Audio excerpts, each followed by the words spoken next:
Doing today? Welcome to my Sunday live stream where we talk about photography and catch up on what's new, what's been going on. And it's always good to see everybody again. And I hope everyone's doing well. Oops. One of these days I'll get a real desk. I just kind of put like these two normal desks together to make an L shape, but then I got the legs kind of, well, anyway. You guys have probably seen shots of my studio. But anyhow, let me pull up my chat window so I can see who's here and say hi. Click that. Okay. Good morning, Seraphin. Wow, you did some photography in Disney Springs. That's awesome. Yeah. Fun to get tourists and photograph to musicians. Yep. It's always good to get out and go to these like events where people aren't freaked out because you're carrying a camera, like in street photography sometimes. It's just it's weird. I was watching, well, anyway, I'll talk about that in a minute. And hello, Christine, how are you? And looks like Marsha's here. Good to see you. Strong coffee and breakfast. Yeah, I had my coffee. I made an omelet for breakfast. It was a total disaster. I put too many mushrooms in, and so it was just wouldn't stay together. Trying to eat healthy because my blood pressure has been a little bit elevated lately, so I need to watch my diet and maybe get some exercise. I mean, it's always been a little elevated, but it's been a little bit higher than normal since I last checked it like a year ago. So I don't like that at all, but I have been able to bring it down. It's one of those things I guess I have to control through diet and exercise. And if in 30, 60 days that doesn't work, then I'll probably have to go in and see what I can do medically. John Matthews is here. Lysippus, Errol, John Truman, good to see you. Hopefully, John, you got your, what is it, OneDrive worked out and was able to set it up as a network drive. I think that should work. I mean, I don't do, John emailed me about some cloud backup issues he was having, so I made a recommendation. It's really my best guess. You know, I don't really know because I don't use cloud storage for my photography. It's just way too many images. You know, terabyte is like $100 a year, right? And I would need probably 10 terabytes minimum, if not more, because I got multiple 5 terabyte drives. You know, and I ain't spending hundreds of dollars a year. Nothing I shoot is that important, really. David Teller, good to see you. And let's see, Plato's here, Thomas, Jeff Painter. That's awesome. John Follows, good to see you. And yeah, nobody looks at you with a camera in Orlando, right?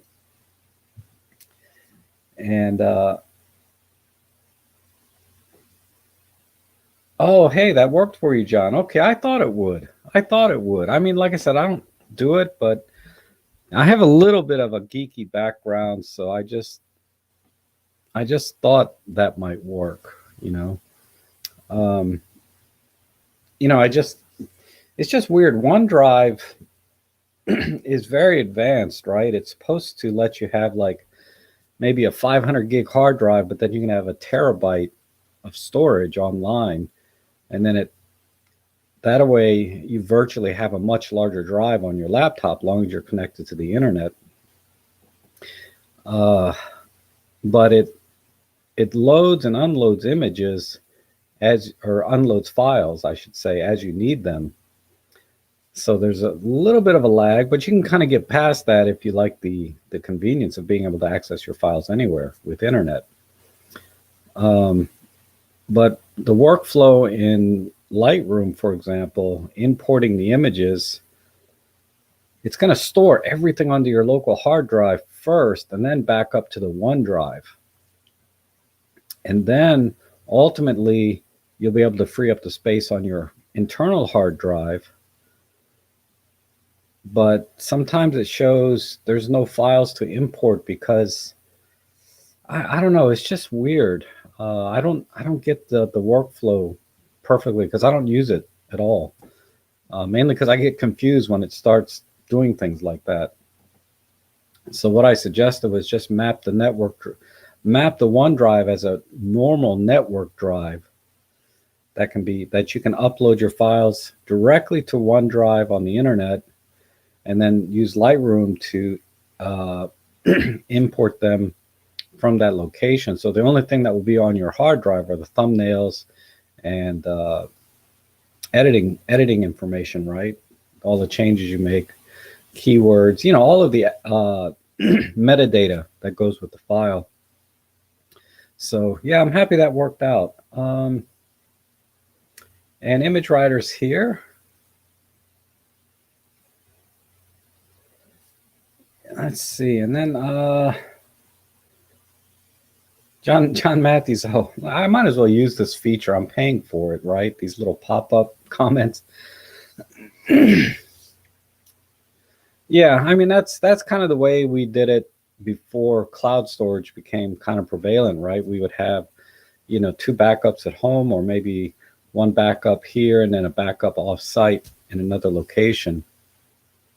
And I guess once the images are fully archived, meaning you don't really are going to make any changes to them or access them for anything on a regular basis, it's fine to do it that way. But the problem is with new software coming out, this is the challenge I run into, right?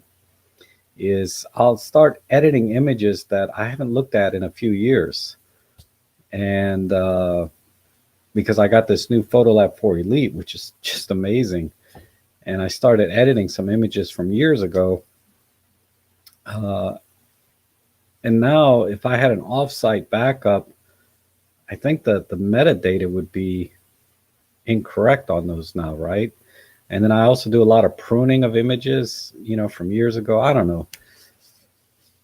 Plus, I don't have a day job, so it's like I don't have anywhere off-site to leave my backups either. I guess I could leave it at my mom's house or my sister's house or something, but all the same, it's cloud storage is convenient if you don't need terabytes of storage, like we do with our photography and video. I think it's perfectly fine. If you need like only less than a terabyte for work files, I think it works well. But God, for applications for us as photographers, it just feels a little clunky, awkward, slow, all of those things, right?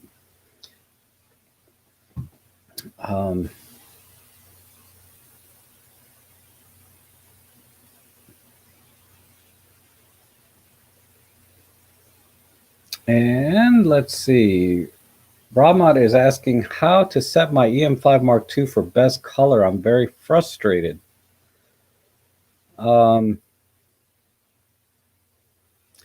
best color is really a very subjective question, right? Like the colors that you'd like to see in your images may be different than the colors I like to see. But generally speaking, just the natural color profile, I mean, basically the default settings are pretty good. So if you could be a little more specific about what you don't like about the color that you're getting, I could probably answer that question a little better, or push you towards some settings. So I'll kind of generalize. If you like a little more contrast, I mean, if you're working with raw images and processing raw images, then really it's going to be dependent on the software that you're using to edit those raw images. And color is not an issue anymore. But if you really have a problem with the colors, using software like the SpiderX Pro or the, what's the other one? This one I used before I went to SpiderX.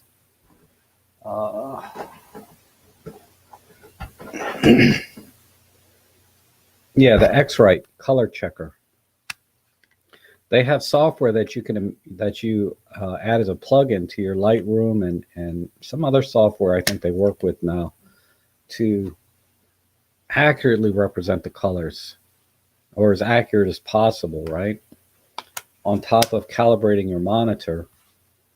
And that will get you to a baseline that ideally, no matter what camera you use, you're going to get the same exact color every time. And that's probably the best way. And then you can edit the colors. Now, if you're talking about your JPEG images, you can choose either natural profile or vivid profile. And then you can adjust the saturation. It's called the RGB. I wonder if I can pull that up or not. But what I like to do, usually I don't have a problem with the colors that I'm getting with Olympus because the auto white balance works really well. And the colors themselves, I think, are pretty close to accurate as they are. Just maybe a slight shift on the maybe cooler side. Because a lot of cameras, I know Canon and Nikon, for example, they shift their white balance a little bit warmer in magenta. And Fuji pushes the greens and reds a little bit. And Olympus, I think, shifts just a little bit blue. So you can adjust you can tweak the white balance settings as well. You can leave it in auto white balance, but then you can tweak. I really have to pull up the camera screen so you can see what I'm talking about. Let me plug all this crap in.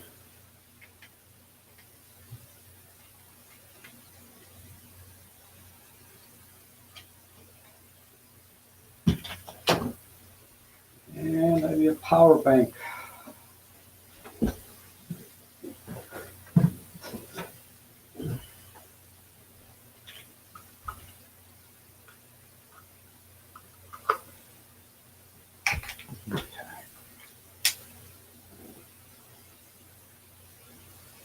There we go.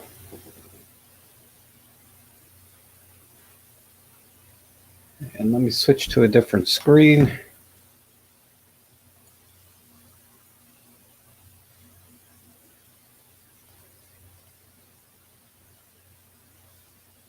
All right, is that no green? Yeah, all right. So if you go in this, let me get over here so you can hear me. So if you go in the super control panel, right? Oh, let me get out of video mode. So I'm in aperture priority. You can go in the super control panel and, you can shift the amber a little bit warmer and shift the greens a little bit more magenta. And I do this sometimes, and I find the colors very pleasing because I like warmer images. Natural color profile is fine. Maybe tweak the sharpness. I do this a lot. Tweak the contrast. Normal gradation's pretty good, but you might like the auto gradation better. Basically, it brings the shadow detail up a little bit. And I'm talking about strictly JPEG images. And then maybe increase the saturation a tad. And that's all you need to do. Don't worry about this. Leave this in sRGB. Maybe try those settings and see what you think, and then tweak these. So I think if you click OK, it'll take you in, and you can hit the record button. I think on the M5 Mark II it's the same, but you can tweak these in preview with the record button. Of course, I don't have anything to preview here in the studio, but my glass of orange juice maybe. But anyhow, try those settings to tweak your color. And oops, there we go. And see if that helps or gets the colors closer to what you want. But if you want accurate colors, you have to have that workflow with a color checker from X-Rite or SpiderX. Those are the two top color calibration softwares. So yeah, this is the question I was trying to answer. I gotta start using this thing. Let's see. I'm thinking about getting a new Olympus EM10 Mark III. What do you think? I wouldn't do it. The EM10 Mark II, I think you have an EM10 Mark II right now. That's perfectly fine, unless for some reason you want 4K video. I would skip the Mark III and I would go, because I know the Mark III is going for about 600 bucks now. I guess it's a little cheaper than the Mark IV.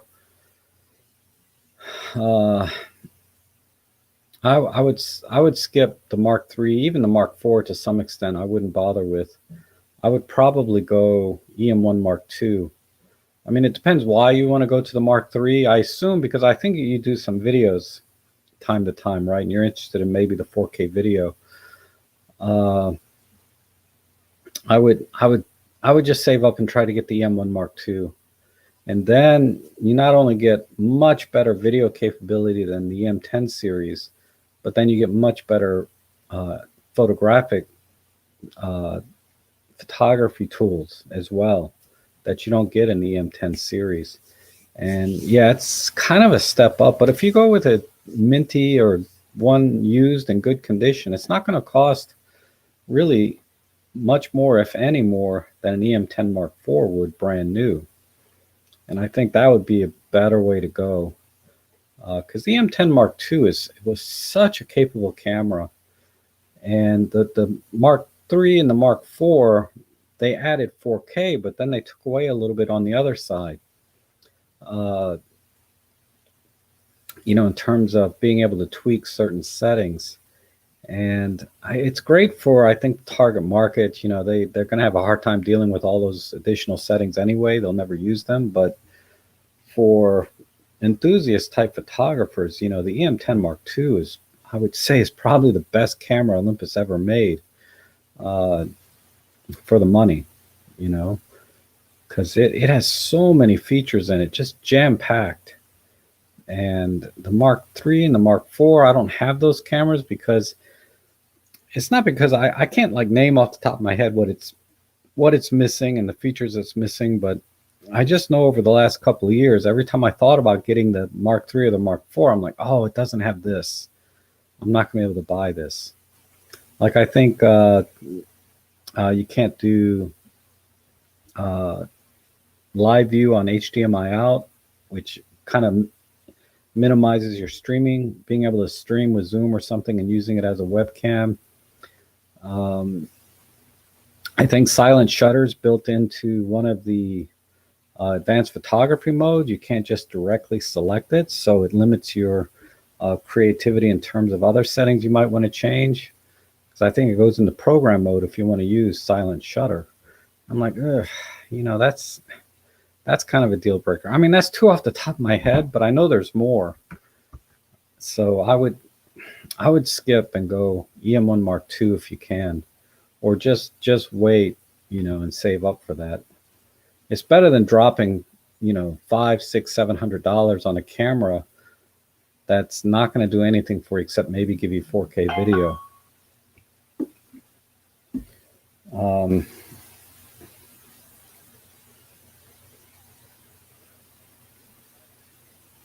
Okay, I'm going to I don't know if David Crooks is here, but David, the antique car show or vintage car show, it was canceled on meetup.com, but when I looked at I went to the Columbia website directly, and it doesn't show it's being canceled today. So what I said yesterday,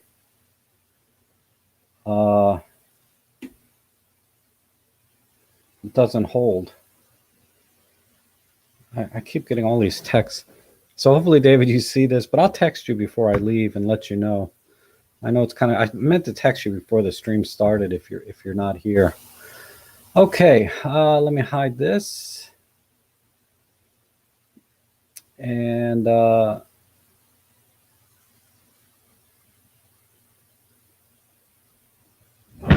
I'm thinking about getting, what the heck?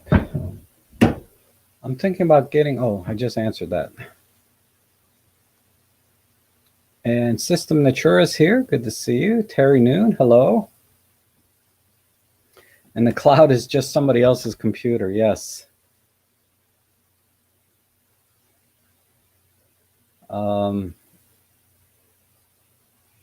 Wow, there's not too many fans here of cloud storage, I see.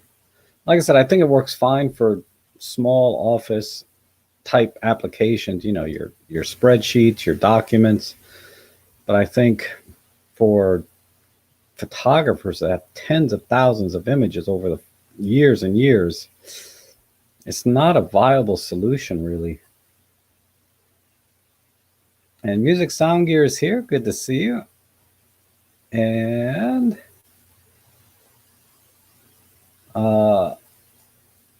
System Naturist says, let me see. With regard to computer storage, I have opted for my own LAN servers and storage backup and server, virtually no limit to the size. Yes. Yeah, I remember you talked about that, I think, before, or one of you did. You had a pretty elaborate setup. And, I mean, the only downside is, if the house burns down, for some reason, or somebody steals it, there's all kinds of issues of only having your backups in one physical location.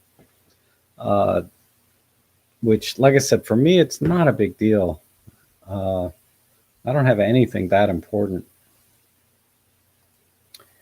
And Rob Trek, I got a new camera and lens with this week, the GM1. Oh, yeah, I think you talked about that last week. You wanted to get something small, right? I had this conversation in last week's streams about, when are they going to start making tiny cameras again? And I just don't see it happening, really. And I had the same conversation a little bit with David Tellett this week, too, that, in the 80s and 90s, camera manufacturers just did a lot of creative things with their designs and tried a lot of different things. Because cameras today, what he was saying was, and I didn't even think about this personally, but cameras today, everything is right-hand orientated, right? You can operate almost the entire camera with everything in your right hand. And there's very little for your left hand to do anymore. In the old days, right, with a SLR, your left hand would hold the camera, adjust focus, adjust the aperture. So your left hand had things to do, and then your right hand would really only wind and push the shutter button. But you always had two-hand operation. And now cameras are like, just very thug, just you don't do this anymore or do this. You just, you can take a picture like this, right? You see these guys, they hold their guns like this for some reason. I don't know why. But yeah, you can do that with cameras now. And that's not necessarily a good thing if you're left-handed, right? But I guess you would get muscle memory in your right hand, but anyhow.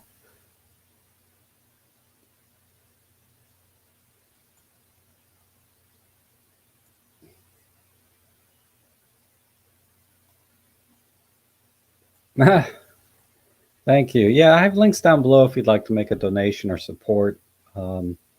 Actually, it's right here, right? Just go to this page on my website, and there'll be a couple of different ways you can donate or support the channel. I really appreciate it. Every little bit helps, you guys. Wow, I tell you, every little bit. And people are so generous. A lot of you. I really appreciate it. The M5 III, yes. The M5 III it was on sale for like $9.99, including a 14-to-150 a week or two ago. That was pretty amazing deal. Right now it's $12.99 with a 14-to-150, and that's still a great deal because I think I paid a full pop, $11.99 for the body only. Yeah, I did. I paid $11.99 for the body only, and then I bought the 14-to-150 separately. Well, I kind of worked it out, so I only paid about $300, but it was still brand new. And so now it's really a good deal, and it's a great camera. And Gaston Meiser, good to see you. Or Messier, I'm sorry. Thanks for coming. Yes. Back to what I was saying for Wahab, the M1 Mark II is just much superior camera in terms of photographic features, performance, video, everything over any of the EM10s. And let's see. I cannot pronounce your name. I'll just say Jay Caponen says agrees or gave us some feedback on that. Thank you for that. And but yeah, the autofocus way better on the M1s, especially for video, you know. And it's very good at low light autofocus, much better than the M10s. Yes, John Matthews says he uses his cloud storage for docs, and it, like I said, I think it's great for that. But yeah, for everything else, for us, it's a little bit cumbersome. I'm curious about people. Well, I guess there's a lot of videographers because you can go through a terabyte drive with about a 60-minute video if it's a very high-res video, right?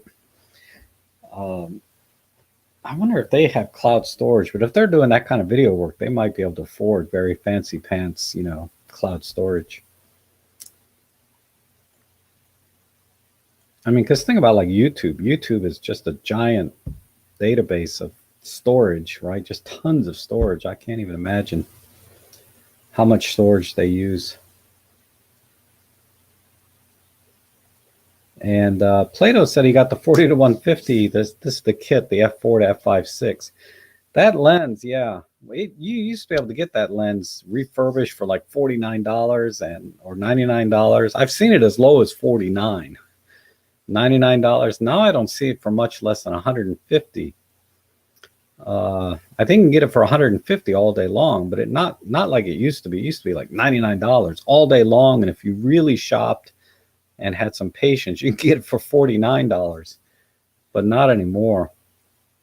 But yeah, it's a great lens. It really is. And I have a couple of videos on it, and I think it does a great job. And John Yutze is here. Hello. You're going to be in and out. Okay. All right, I got a couple other things. Down below in the description of this video, I have my normal support links, but just below that, I have my email address. And I talked about this a little bit last week, but what I want to do is try to get a lot of you to come in as guests in the stream. So we would see your picture and hear you and everything, right? See your face. So it's kind of like a Zoom call.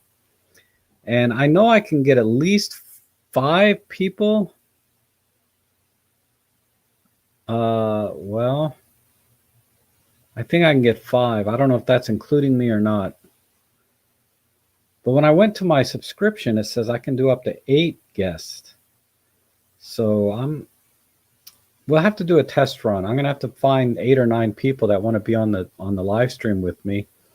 And we'll do a test run, and then we'll do the real thing later this week or next week. So if you guys want to be in my live stream live, just send me an email. I put my email address down below. I mean, it's simple. It's rob@robtrek.com. And I'd prefer if you have a YouTube channel already, so we can kind of give that a plug as well. And if it's photography related, all the better. So let me know. If you don't have a YouTube channel, still send me an email if you're interested in joining.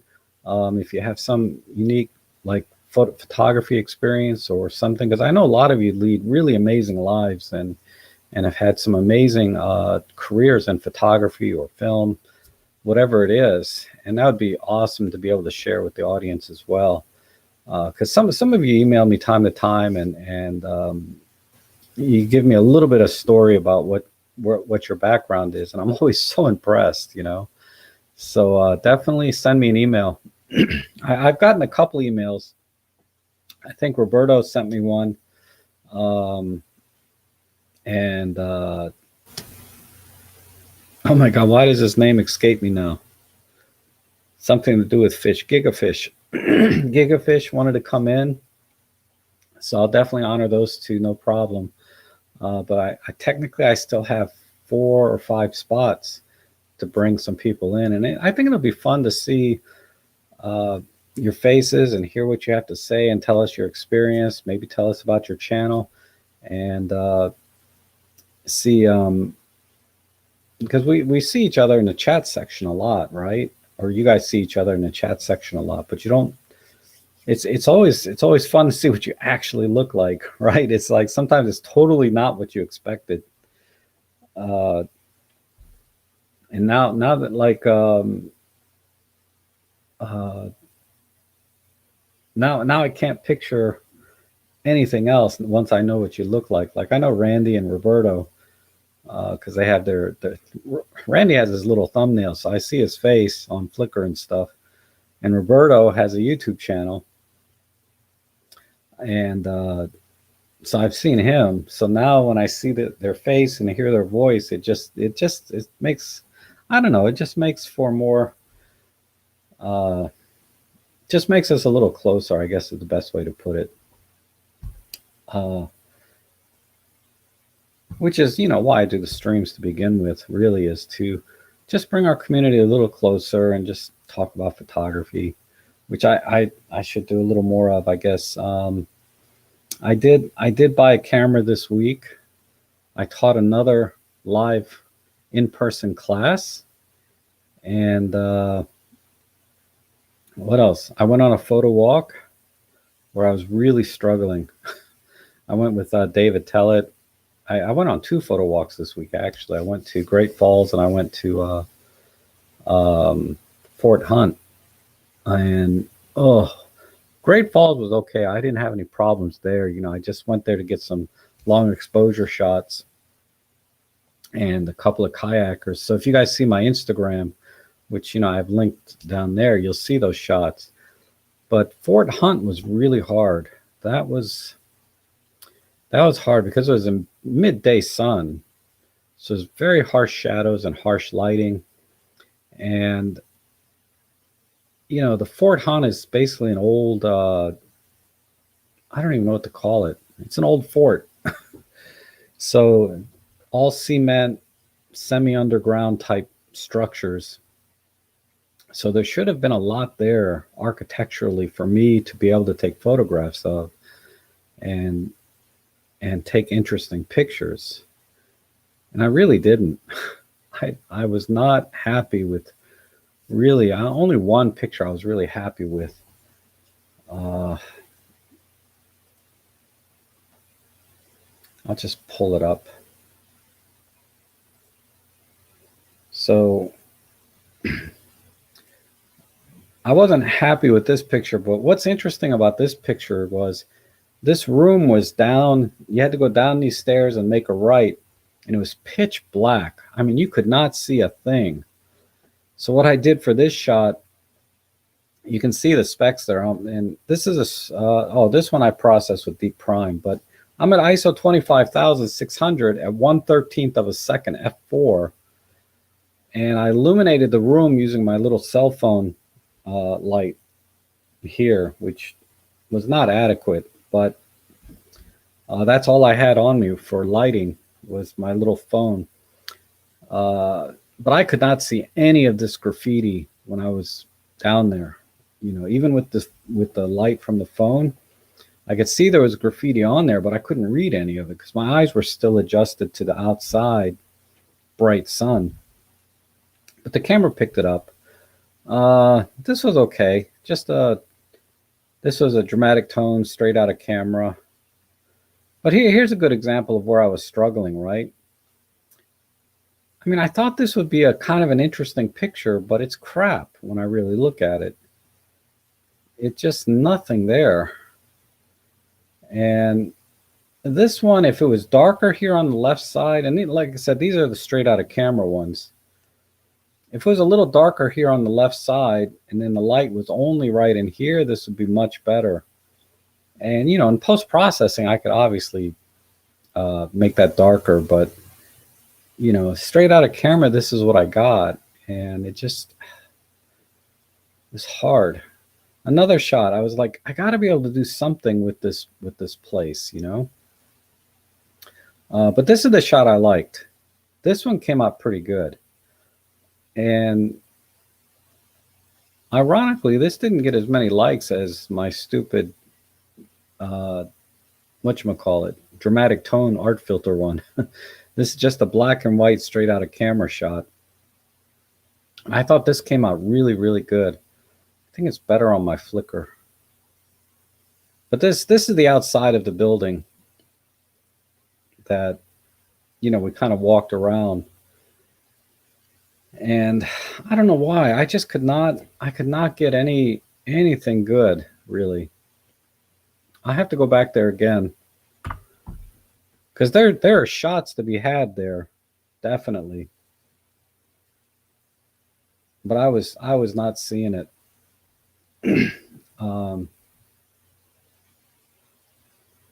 Yeah, I have all the shots on Flickr. I post more on Flickr than I do on Instagram now.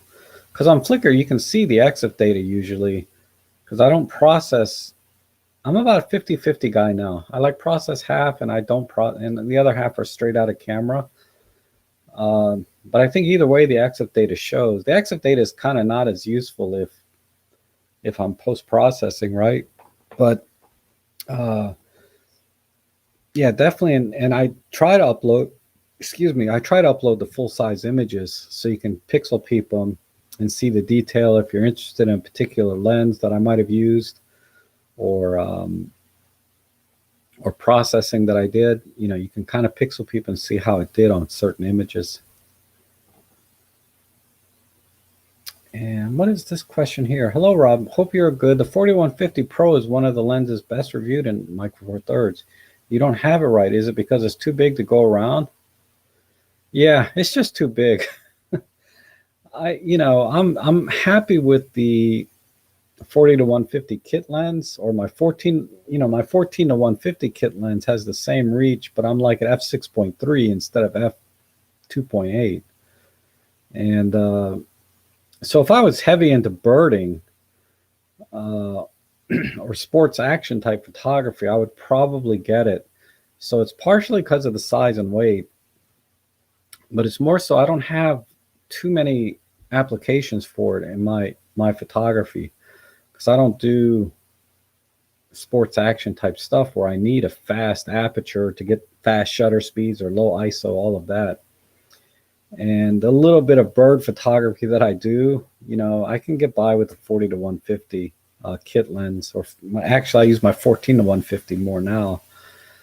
And with the deep prime and optics module that I use in Photolab 4 Elite, I mean, gosh, I can get tack sharp images now at higher ISOs. So the need for super fast lens for that kind of photography is even less. Now, obviously, there's no substitute for superior glass. And like I said, if I was more into that kind of photography where I'd need a lens like that, I would definitely buy it. But as just a casual kind of photographer, particularly in those kinds of where I would need a fast f2.8 lens, it's too big and heavy and not worth spending $1,000, whatever they cost now, $1,500 to me. And that's why. It's mainly because I don't have a specific need and I can't justify spending, because I wouldn't be able to use it in my professional work, because I need wide angle lenses for architectural real estate stuff. And a 40 to 150 is completely useless for that. So that's why. Like I said, it's a great lens, no doubt. There's no substitute for a tack sharp lens. But I just don't do a lot. I mean, maybe I would do a lot more birding if I had the lens. Who knows? But I don't do a lot of bird photography as it is. Because if you look at my Flickr page, right, there's very little landscapes. There's a bird one, just like this is a 25,000 ISO, and I processed it down with my kit lens, and it's just amazing. Like look at this one. I'm at ISO 1600, so that's 2, 1, 2. That's 3 stops difference, right? So with a 40 to 150 f2.8 lens, I could have shot this Dragonfly base ISO 200 rather than ISO 1600 because of the, well, let's see, we're at f5.5, so more like 2 stops. Yeah, so I could easily shot this at base ISO ISO 200 instead of ISO 1600. But even so, because of the processing I'm doing with DxO Photolab 4 Elite now, I don't see a need to get that lens as much as I used to. Now, I don't have a side-by-side comparison, obviously. If I could compare the same shot using that lens at the base ISO 200, how much better could this image be, right? Probably be twice as good or 4 times as good, but I don't know. But to my eyes, this is good enough for me, is all I'm saying. Okay. Let me go back to my screen. Oh, I get lost when it does that. So yeah, it's if it was smaller and lighter, I might consider it, but I think ultimately I would still say I don't really need it. Why spend the money?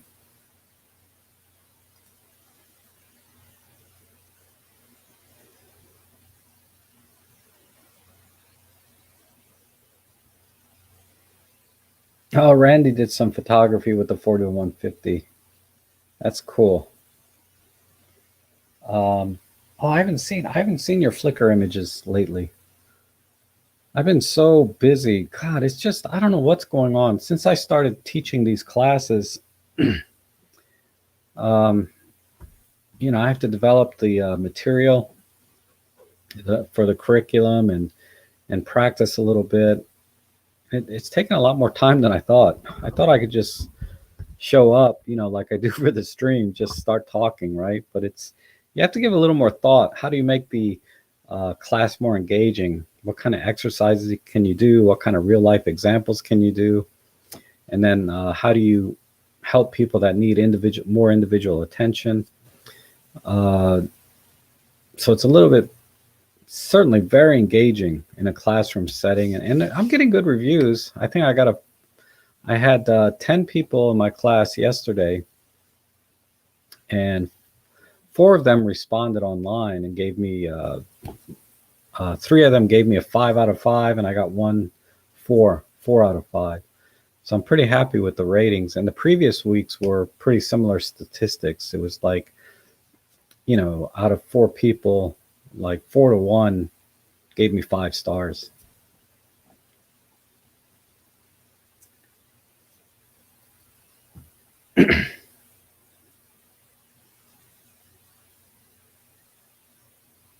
And here's some more feedback on the lens. The 150 to 4. Oh, this is the 150 to 400.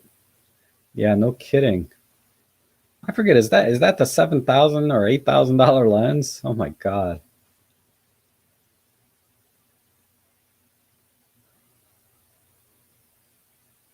Yeah, a little better sensor would help, because ISO is always the problem, because you have to crank your ISO up to get your shutter speeds up so that you can freeze the action of the bird, especially tiny birds like, say, kingfisher diving into the water.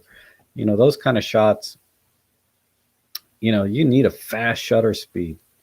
Thankfully, our Olympus cameras, have very fast shutter speed in terms of like continuous shutter. So you can fire off 60 frames or 10 frames, whatever it is on your OMD. But I have the EM1s, they'll do 60 frames pro capture. And it's amazing. It really is. And that's gotten me shots that I'll never would have gotten otherwise. Like I didn't even show you the one. Let me show you this one. This one was really good. That one, of course, right? But this one. Look at this guy. I caught the dragonfly in mid-flight.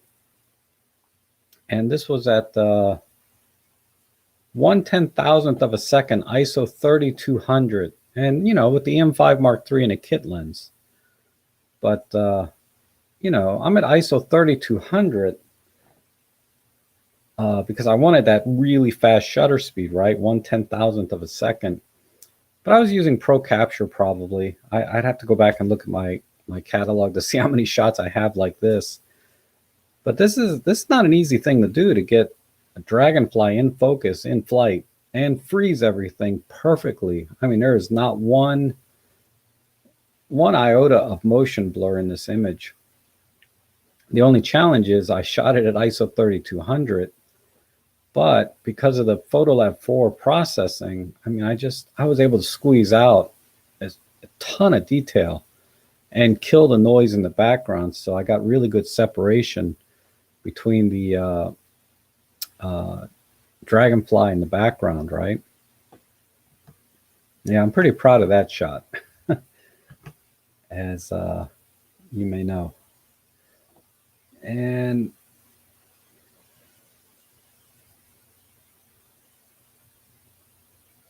yeah, I don't know how many cameras. I think the Sony A1. I mean, you have to spend some bucks to get a camera that can do what our cameras do.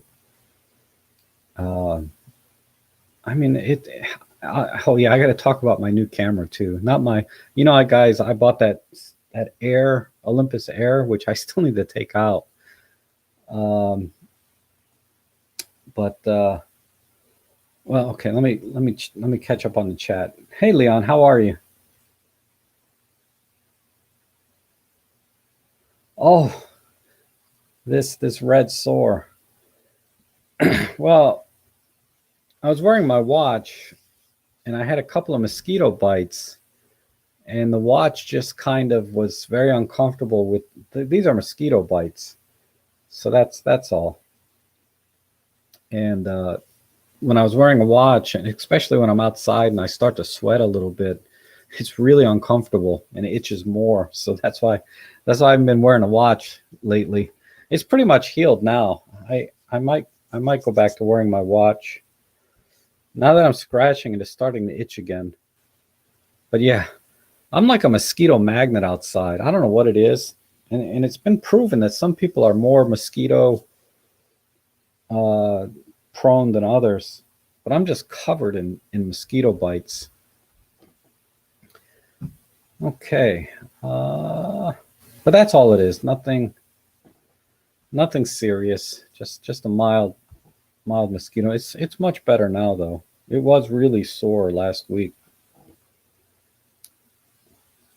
and been trying to get a shot of a kingfisher diving into the water for a couple of years. Getting shots of swifts, house martins, and swallows in flight is hard. Yeah, it's tough. I'll have to try one time. I got a great video of a kingfisher. Man, that's. I wish I could. If I could find it real quick, I'd show you guys. It's a great video that I recorded of a kingfisher eating a fish. If you guys have been a subscriber a long time, you've probably seen it at some point in one of my videos. That reminds me, I should go back and process some of my old kingfisher images that were shot at high ISO with my DxO Photolab now that I have it, and see what I can squeeze out of it, because they were so bad and blurry and everything that I didn't get any, you won't find any good kingfisher shots on my Flickr, but if I go back and process them, I'm curious what I can squeeze out of them now.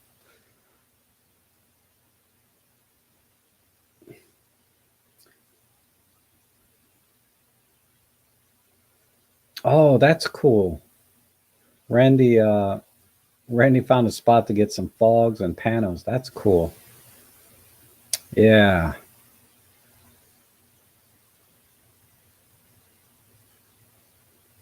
And how's the lens refrigerator working for you? It's awesome. As a matter of fact, let's see if I can show it off again.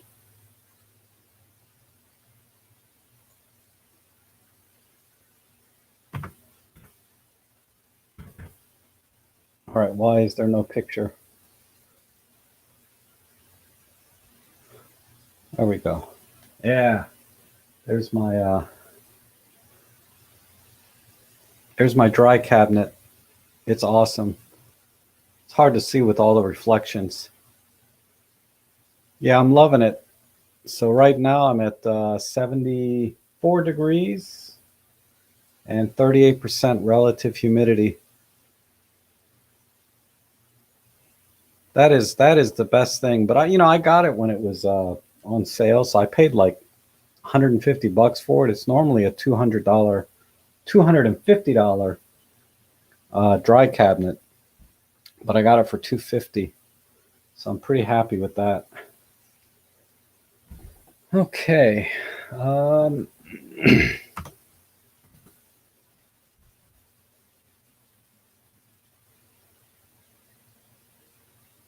Yeah, definitely you should get one though. In terms of purchasing, uh, I got mine at B&H. I don't know where you are if you got access to B&H, but I got mine at B&H when it was on sale for $150.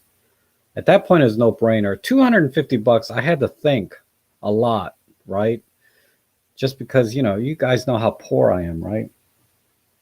I had to think a lot. So, or how cheap I am, I should say. I am poor, but I'm also very cheap. Not because I'm poor, but because I just am. Even when I had money, I was very cheap. Well, you think you're cheap when you're rich. When I had a few bucks, but that's because when you're rich, you justify everything. You know, things just make sense. You need a Rolex when you're rich. It just makes sense. Uh, because time is important, right? And you want an accurate watch, so you get a Rolex. Anyhow,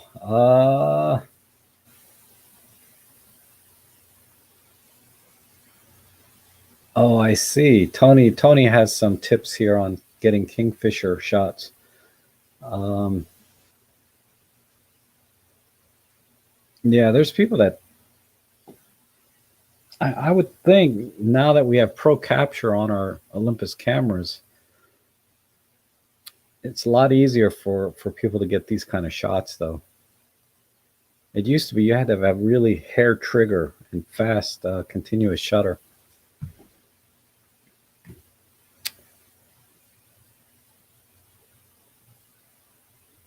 Rob can be considered an honorary Dutch. I don't know what that means. I have to back up and see what Plato said. Oh, it's way too far. You're a natural teacher at Rob. Oh, okay. So being Dutch must be related to this. I try. I try. Um, but it is, doing live. Those are really, I've only done 3 live in-person classes. So that's really my only experience, but it's going well. So speaking of the live in-person classes, somebody asked me last week and I missed it. And if I missed the question, like if it's been 10 or 15 minutes and I haven't answered your question, you need to go ahead and ask again. I don't mind, until I answer your question. Uh, but somebody asked me last week, like, what kind of cameras do the students have when they come into the class? So I've seen, maybe 20 or 30 students altogether. I don't know what the mix is, but over the last 3 classes, I've probably seen 20 people, 20 different people. But like in the class yesterday, I had 10. And if I remember correctly, it was like 9 Canons and 1 Lumix, like point and shoot Lumix, I think it was an LX100 or an LX10, but it was a point and shoot Lumix. And then I had 9 Canons. The week before that, it was like 12 people, and it was like 8 Canons, 2 Sonys, and 2 Nikons, something like that. And the week before that, I didn't ask, I didn't look. But the last 2 classes, I kind of asked. I was like, what kind of camera? How many people have Canon, Nikon? And I just kind of looked around. I'm like, holy crap! It's like all Canon users, and I get it. some of them were like used cameras that their kids gave to them because they're like a lot of them were closer to my age, and their kids gave it to them. Some cameras, they just bought used. Some cameras they've just had a long time, and the new cameras were like the Canon T7, right? It's $400 or $500 with a couple lenses, a 24 megapixel APS-C DSLR, not mirrorless. And that's what most people had. They had DSLRs. Not many had, I'd say 20% had mirrorless, if that. 80% was like Canon DSLR. And the last two classes, or the first two classes, I had a hard time navigating around trying to help people individually with their Canon because the live view display, the menus were so different, right? You would think it'd be easy. Just put an aperture priority, move a dial, push a button, you'll get there. But there's little things that, I'm trying to, I can certainly, if I picked up a Canon camera before I bought a Canon, by the way, before I bought one, I would have been able to go in the aperture priority and get along just fine. But when you're trying to teach somebody how to use a camera, it's different. You have to know every little nuance and say, here's where the aperture setting here is. This is what your aperture range is. Watch this meter over here. This is your EV meter. Click this button so you can change your live view information, because if you're going to take this kind of picture, you need to look at you need this information over here. And there's so many little nuances and differences in every camera that I was struggling. And in some cases, I just took a picture of their camera and I says, I don't know. I have to look at the manual, how to do this one simple thing. I can't remember what it was on this. Yeah, you know what it was? I could not figure out how to do exposure bracketing on her camera. It was so confusing. How, on an Olympus, I can do it blindfolded, but on a Canon, I'm like, holy crap, It's like right, but they don't call it they don't call it outright exposure bracketing. They have a line item on the menu that says exposure. I think it says exposure compensation and AEB. And AEB stands for auto exposure bracketing. So it's AEB. But it's little things like that I was like, I couldn't get through. So I went out and I bought the cheapest mirrorless Canon I could get. Let me pull it out for you.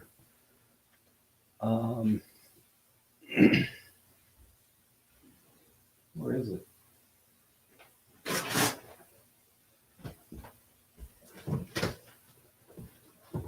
Oh, this is my bag, Leon.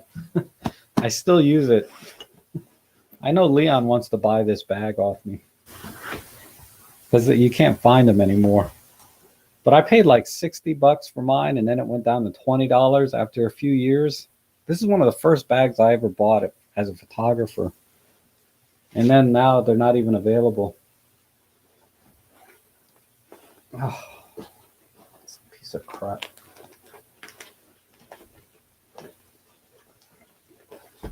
I got too much M5 Mark III. It's kind of my go-to camera. There we go. I got this thing, Canon M50.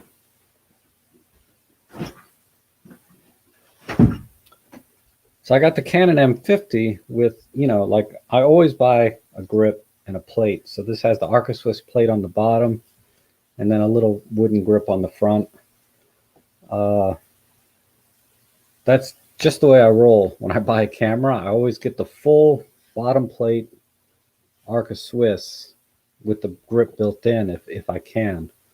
Just like on my EM5, right? I got the full plate Arca Swiss with the little bit of extra grip here, because it just protects the camera. It's not good to mount your tripod Swiss plate directly into the camera like this, you distribute the weight more evenly when it's spread out over the bottom. And so that's what this is, right? So this is the M50. It's not the Mark II version. From what I read, the Mark II only has like eye detect. That's really the only difference in some YouTube thing, which I could care less.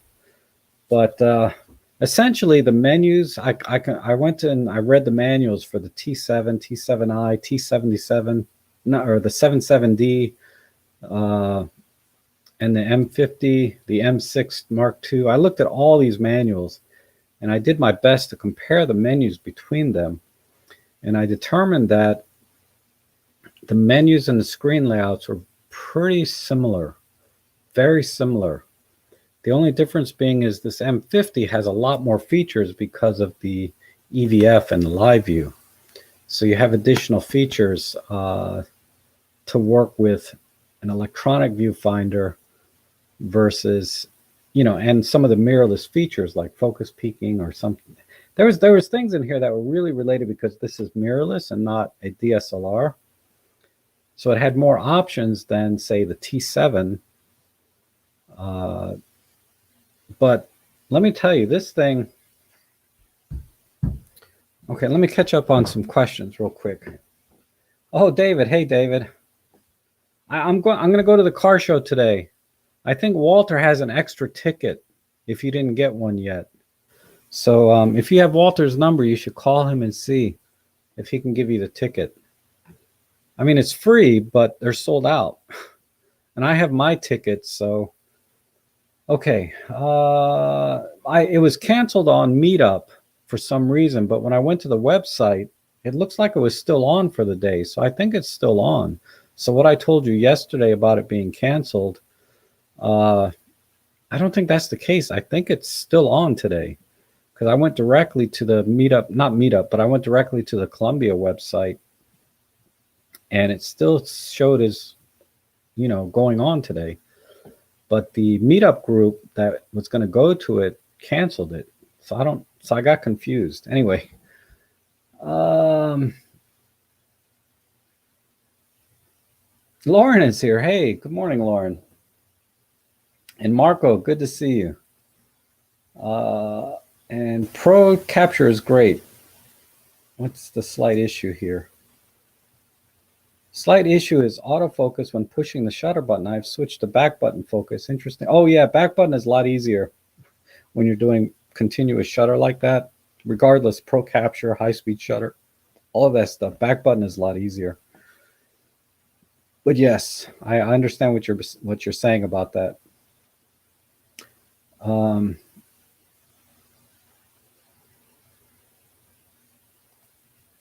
And there's no camera to beat Olympus focus stacking bracketing system. This is essential for yes. And that's some of the things that are missing in this.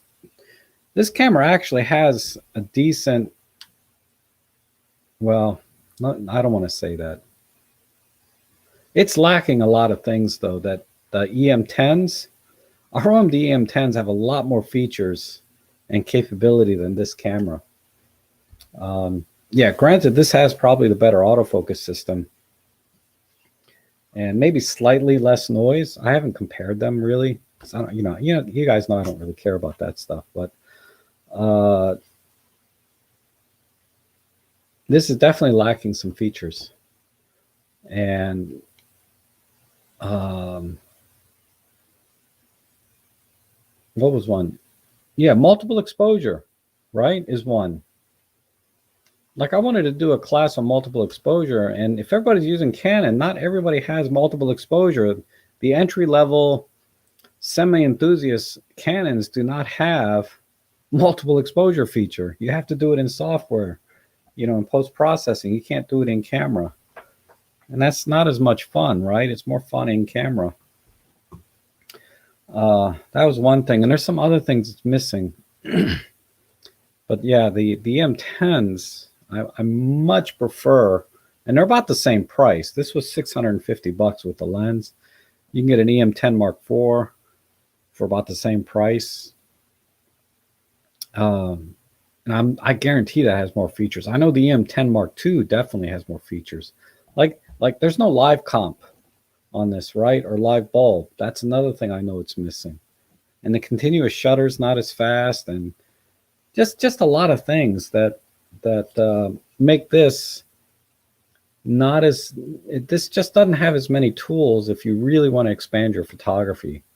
Now, granted, any competent photographer is not going to be held back by the limitations of this camera, or any camera for that matter, right? But for a beginner that goes past getting out of auto mode, they're going to find some limitations in this camera that would force them to upgrade to, say, a higher end Canon. Whereas the Olympus EM10 Mark II did not have those kind of limitations. The Mark III and IV have a few limitations, like you can't do silent shutter unless you're in an advanced photography mode. This does the same thing. You can't use a silent shutter on this unless you go into some special mode, as far as I can tell so far. I've only had this camera 2 days, and I had this really only second time I've picked it up at all. I haven't even, I doubt there's even 10 shutter clicks on this. But anyhow, yeah, there's a lot of things that Olympus does that I haven't seen on any other camera, especially the M10s at that price point. Not many cameras can compete in terms of tools on the camera. Yeah, the Canon Cripple Hammer, that's right. Let's see.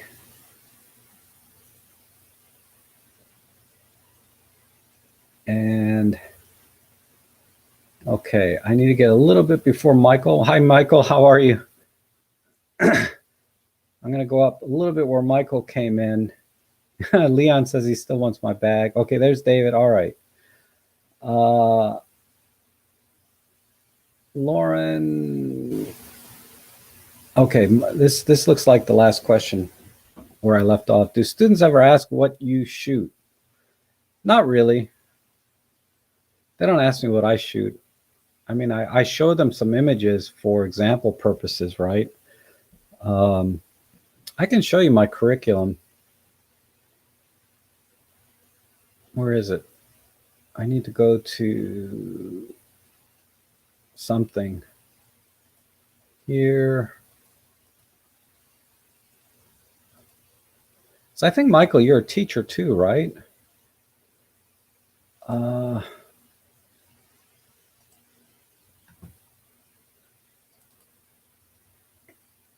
This is the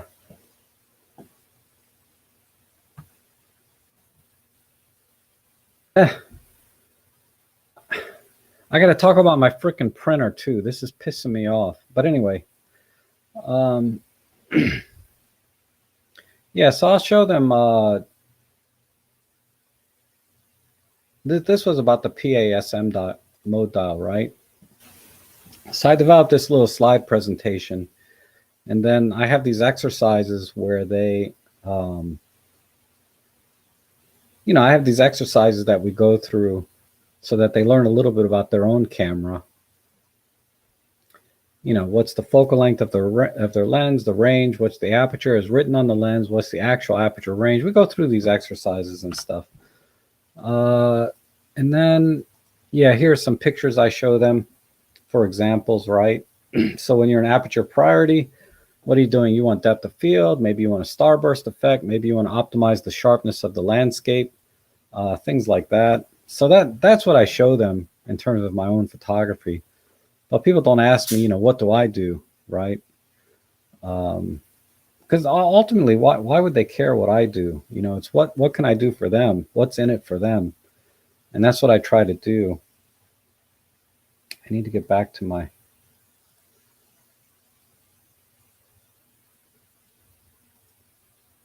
Oh, don't let me lose the screen. So that's what I try to do, is I try to make the class engaging. And then I had my camera set up so that they could see on the overhead projector, what the settings were and how the camera reacts, things like that.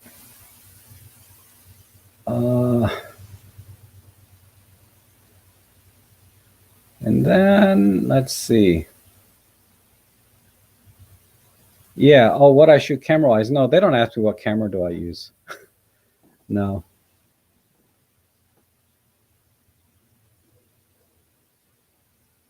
Not that I recall. And then Terry says, "Hi Rob, my question regarding the TG5, is it a good option as a take anywhere camera for the pocket, or is the Pen F or EM5 Mark II just as good for info? I will not go underwater intentionally." You're way better off with a Pen F. Yeah, way better off. You know, the M5 Mark II is weather sealed, and that's probably a better option if you want something a little bit more durable in terms of weather sealing. EM5 Mark II is kind of legendary, right? Uh, much better, much better. The TG5 is a great pocket camera. You know, you can just kind of put it in your pocket here, but it's not sharp, right? The software I got, the Photolab 4 Elite, really does an amazing job with the images. But as soon as you start, you know, the base ISO on the TG5 is like ISO 100. You see noise at ISO 200, and then at ISO 400 or 800, it's pretty rough already. I mean, it deteriorates very quickly, so it's very limiting in terms of lower light photography. I get by, but I'm very, I have a very high tolerance for noise. But I can tell you, if you have, I would say at ISO 400 or higher, you're in trouble. Whereas, the EM5 or the Pen F, you're fine up to ISO 3200 and a little processing. It'll be hard to tell the difference, right, between that and a base ISO. For the intent of showing on Instagram, Facebook, those kind of things. So yeah, I would advise against a TG5 for other than you just want something right in your pocket to take with you everywhere. Then it's fine. It'll get the shot in good light. In low light, you got to be prepared for high ISO noise, pretty much. I need to take that camera out again. I haven't taken it out in a while. I should just do a photo walk one day with it and not take anything else. It's been a couple of years since I've taken it out for like a night photo walk, street photography. I mean, partially because, last year was a total loss, but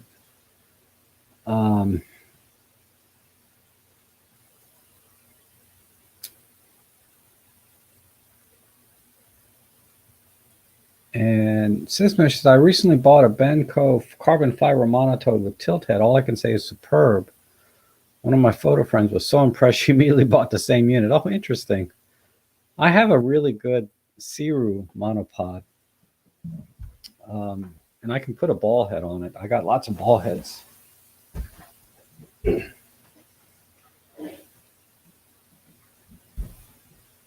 But it is not carbon fiber by any means. But this thing will get up to about here. I mean, it's pretty high. It'll go up way over my head once I use this actually with my video camera, and I put the gimbal on here, and I use it as my video monopod. And if it's not windy out, I can extend the legs out like this. This has a really huge base. The legs are really long, so it's actually really, really stiff. It's not carbon fiber though, but this thing is solid, and it's a great video monopod, and it's so smooth when I rotate. I just loosen it right here, and it's very, very smooth for rotating like this. It's slightly dampened, right? So it turns very, very smoothly. So I like this a lot. And you can detach the base here and just use this like as a mini tripod if you want. And it also swivels down here as well. If I loosen this, oh, there we go. But if I loosen this, I gotta loosen it more than that apparently. Nope, I loosened the wrong one. Maybe it's here. I don't know.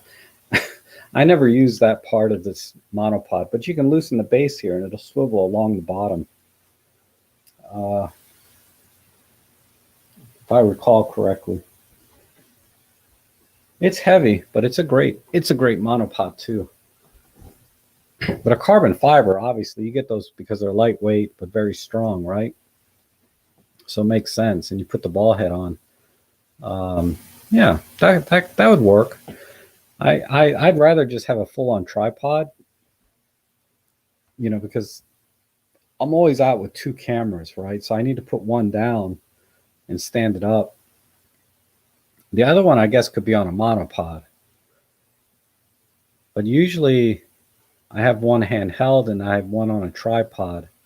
And that's how I roll with two cameras, handheld and tripod.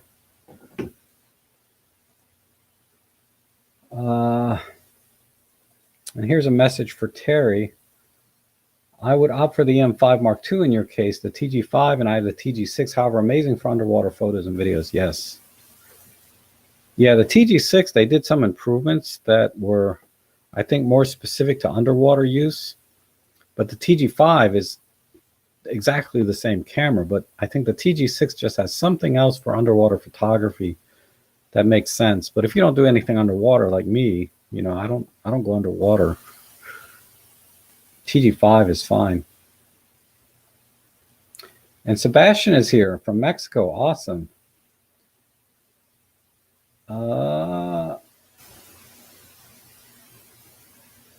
And wow, a lot of comments came in.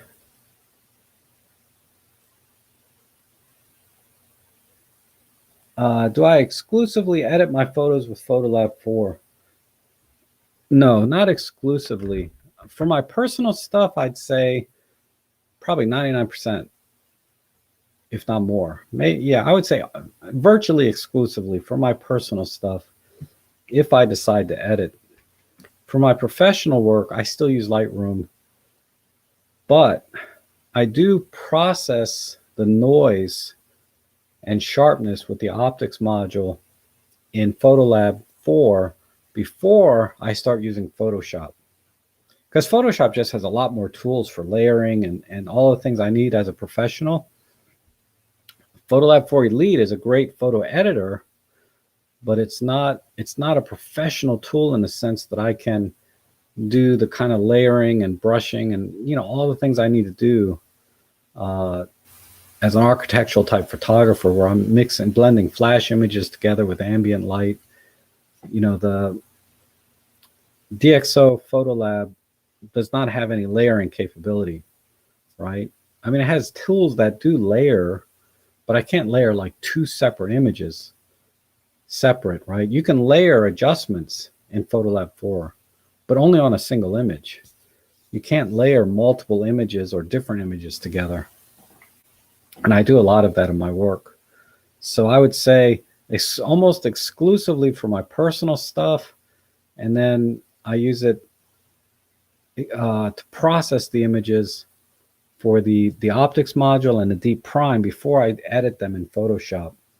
I come up with much, much better results now than I ever used to. Because there'd always be a little bit of noise in my images, even at base ISO. It's just micro four thirds, right? There's always a tiny bit of noise. And it doesn't matter, actually. If you're using even full frame, there's always a tiny bit of noise sometimes. That's really annoying, right? And you only see it if you pixel peep, right? But I was able to get rid of all of that using Photolab 4. Okay, and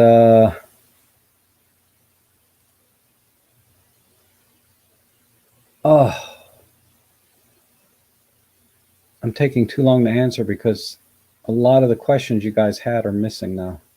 Let me go back to the bottom and roll up.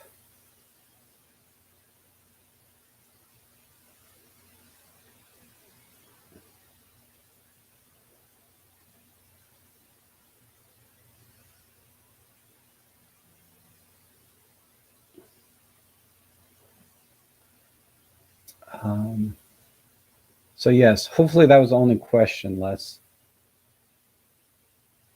Noise above 200 ISO. Yeah, sounds like an old Nikon. Yes. And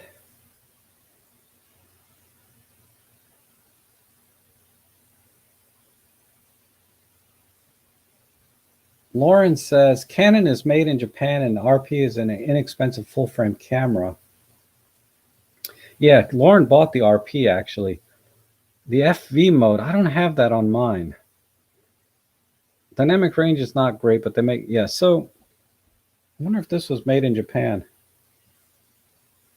I already covered up the bottom, so I don't know about the M50.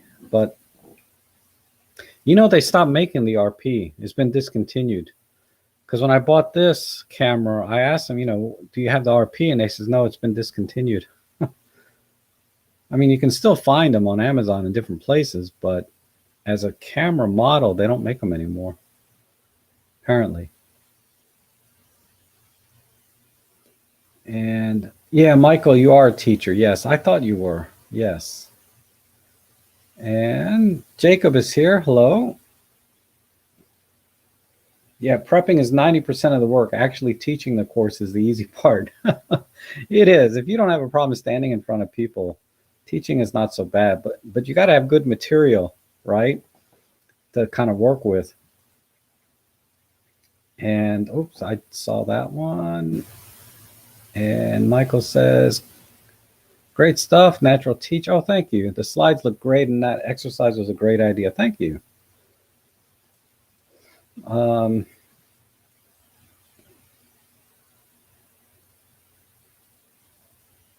I'm just trying to catch up on the chat.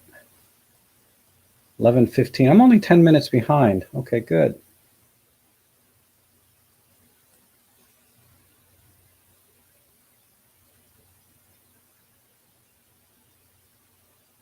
A tilt head is better on a ball head. Yeah, on a monopod, yeah. I see where that would make sense. You know, on my monopod, I just use a gimbal on top, so it's almost irrelevant. I don't use a ball head or a tilt head. If I were going to put a camera on this, yeah, a tilt head makes more sense, like a video head. That's what I had on it before, was a video type head with the handle. That is really good. I have a Benro handle video head that I use on this, which works really well.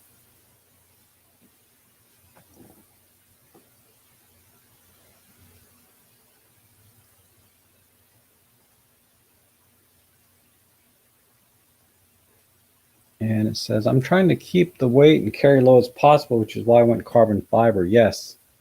Yeah, that's going to be feather light. Because, man, I was carrying a couple of tripods on my shoulder without any foam or anything on them. You know, after a couple of blocks, man, it was starting to hurt.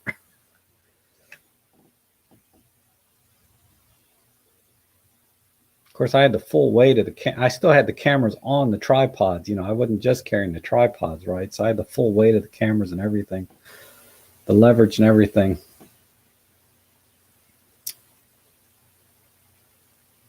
And okay, so I answered Les's question.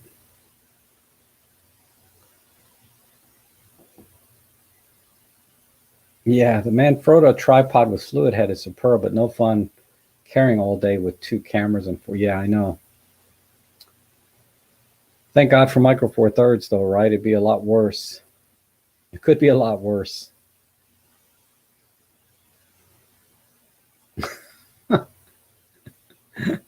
John says we do a lot of underwater in the UK. It's called rain.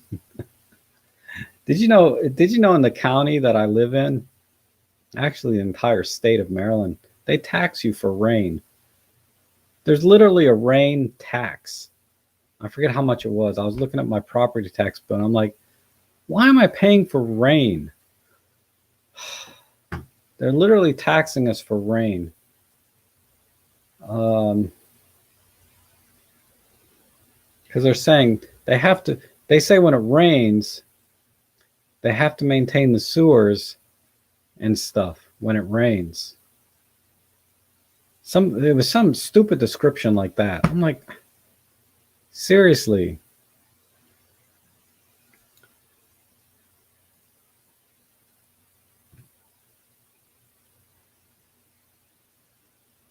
Yes, I think, yeah, Terry, I think you need to stick to your EM5 if you already have it.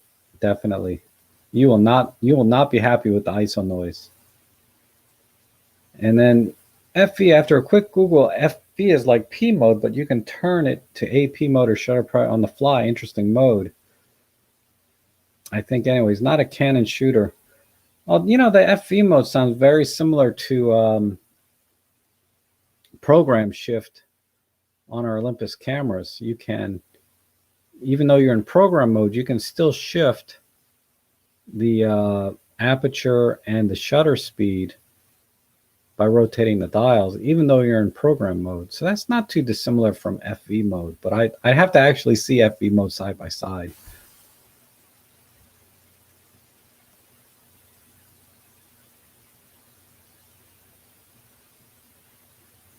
Stop pixel peeping. If it's in relation to the TG5, you don't have to pixel peep. You can look at the image full on and it's like, oh, it's rough. At ISO 100 or 200, you can kind of get away with a lot of stuff, but man, higher than that, you have to have a stellar shot compositionally. Like, yeah, like Tony says, concentrate on what matters, subject and composition. So if you have a good subject, good composition, then yeah, ISO is not a big deal. And that's what I was trying to say is if on the TG5, if you're gonna be shooting it all the time at high ISO, they better be good pictures, like compositionally and subject wise, like Tony's saying here. Then it doesn't really matter, right?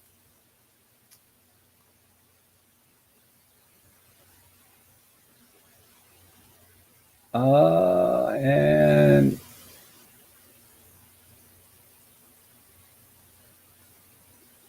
I have no idea what is John Yutze talking about. I missed that whole conversation. Turnaround is 3 to 4. Well, I'm not. You guys aren't addressing me, so I'll skip it.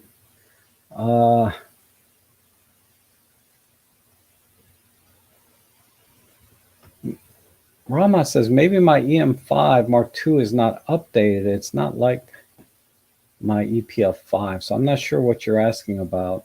Let me see if I can find it.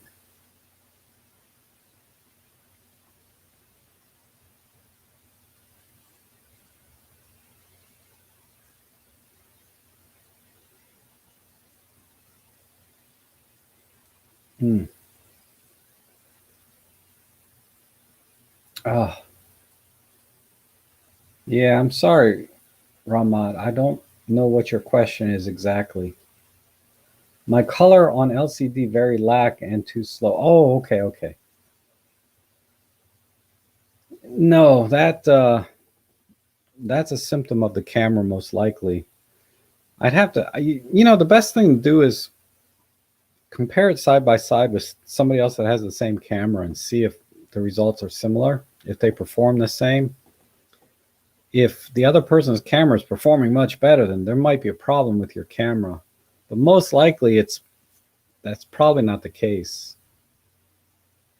Because the LCDs on the back of these on our Olympuses aren't that great, honestly. Not compared to some of the higher end Sonys and Canons and Nikons out there. They have really fabulous back screens, LCD back screens. Olympus has been using this LCD screen, I don't know, since the Stone Age. I mean, they've been using that one for a long time. So that may be what you mean. But your final images, because I think you were asking me earlier about your colors. It's the final images that matter, right?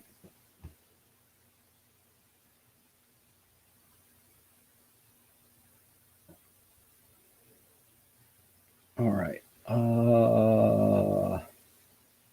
Darko is here. Hello. I'm doing well, thank you. And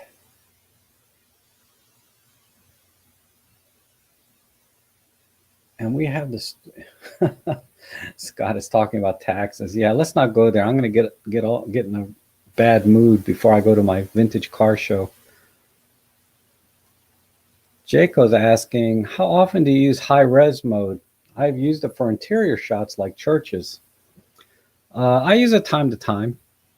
Often, I wouldn't say often, but time to time when conditions are right. Particularly if I have my EM1 Mark III where I can do it handheld. But I use it for low light photography, like you're talking about inside a church would be a good example. I use it in low light street photography. I also use it to do long exposure photography or mimic long exposure photography. So like if I'm taking a picture of a waterfall, if you use high res shot mode, it'll sort of mimic long exposure photography. And actually, I'm going to do a video on that soon. I did one for the Pen F, but I need to update it. And then that's about it, though. And I use it for landscapes time to time. The resolution and detail you can get out of it is amazing when you use the high res shot mode. So I do use it. I wouldn't say often, but yeah, time to time.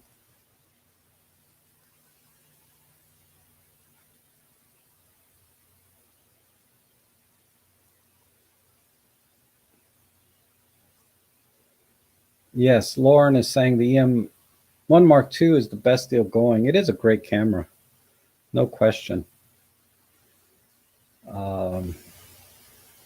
I like the M1 Mark III because you can do handheld high-res shot mode. It has the Starry Sky AF. Again, things that you don't really need, but they're nice to haves. But you're going to pay $500-$600 more for just those very minor things.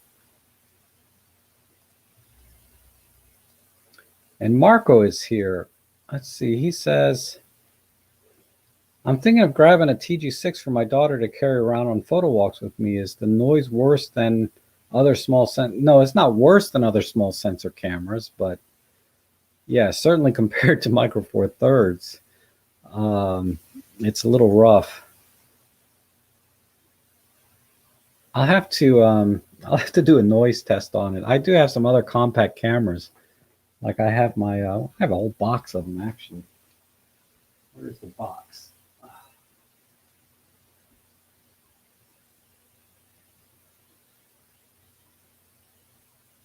Oh, the box is kind of buried under some other boxes. But I have a whole box of pocket cameras. Like I have the Fujifilm XP something, which is their waterproof camera. I have a bridge camera point and shoot Fujifilm, which has the tiny sensor. I have a Canon ELPH something, which is a small point and shoot. And that actually has if I recall, that one actually uses a CCD sensor. It doesn't even have a CMOS sensor in it, which was kind of interesting. I'd have to double check, but I'm pretty sure that's the case. And I have a few other Fujifilm and Canon pocket cameras. I got a boatload of them, actually. Most of them are butt old, though. I mean, from like 2000, 2002, like really old. So my TG5 is my newest compact camera. Then my Fujifilm bridge camera is only about 4 or 5 years old. And then it just goes downhill from there. But I would say for pocketable carry around point and shoot, TG6 is okay. It's very durable, definitely. But I would argue that a cell phone would take better pictures than the TG6. The only thing the TG6 does is it gives you a lot more controls. And I'm very familiar with the menu system, and I can do things like live composite. You know, you can do things with a TG6 you really can't do with a cell phone that I know of. Maybe you can now with all the AI going on. But yeah, she's probably, I think for your daughter, I would just say, just let her stick with the cell phone. Then when if she's really into photography, get her a legit, like an EM10 Mark II or something. I wouldn't start off with a TG6. And I think that's good general advice. Cell phones are so good now. There's almost no need for a pocket camera. I'm just an Olympus fanboy, so of course I have a TG5 but if somebody were asking me, like you, what should I get for my daughter? I'm like, just let her use her cell phone or step up to an EM10 Mark II or something, or get a used EM10 Mark II, for like $300 with a lens. That would be a nice step up from a cell phone, in my opinion.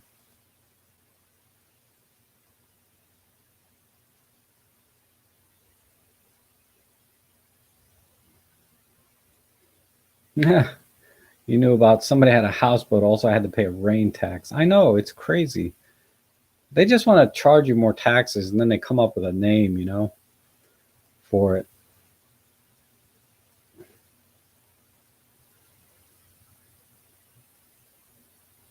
Yeah. You went out with your 70 to 300. Oh, I know that lens. That's a good lens, and the D7100 is an awesome camera.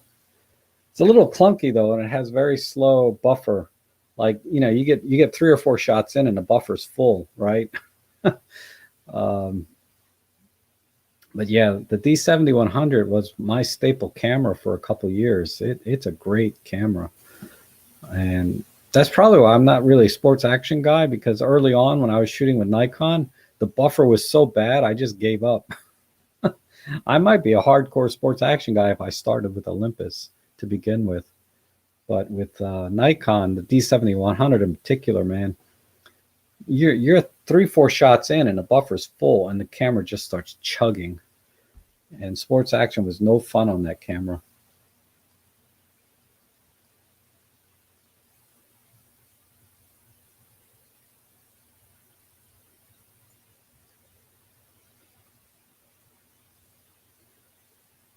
Okay, John, we'll see you later.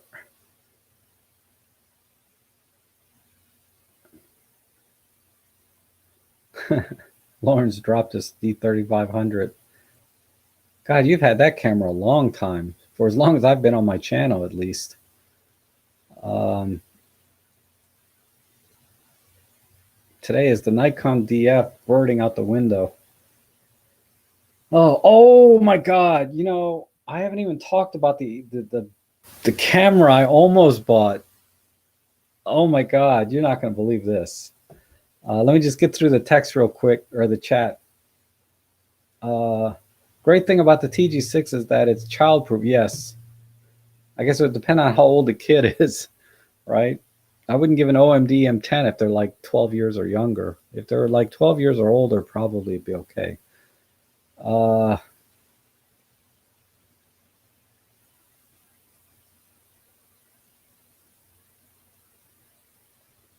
And Hesse says the noise is comparable to other small cameras. So yeah, it's not, the TG5, TG6 is no worse than any other small sensor camera, but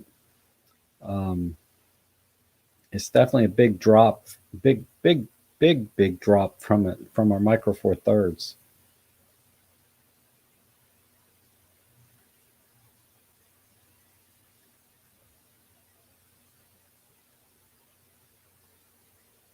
Okay, I gotta tell you about the Nikon ZFC, because when I went to the camera store and I bought this Canon, right? They had a ZFC ready to go. Like I could have bought one on the shelf. And if I didn't buy this one, I might have bought that one. But if I was really impressed with it, I would have bought both. I said, okay, I'm going to buy this for the classes because, this is a business write-off, right?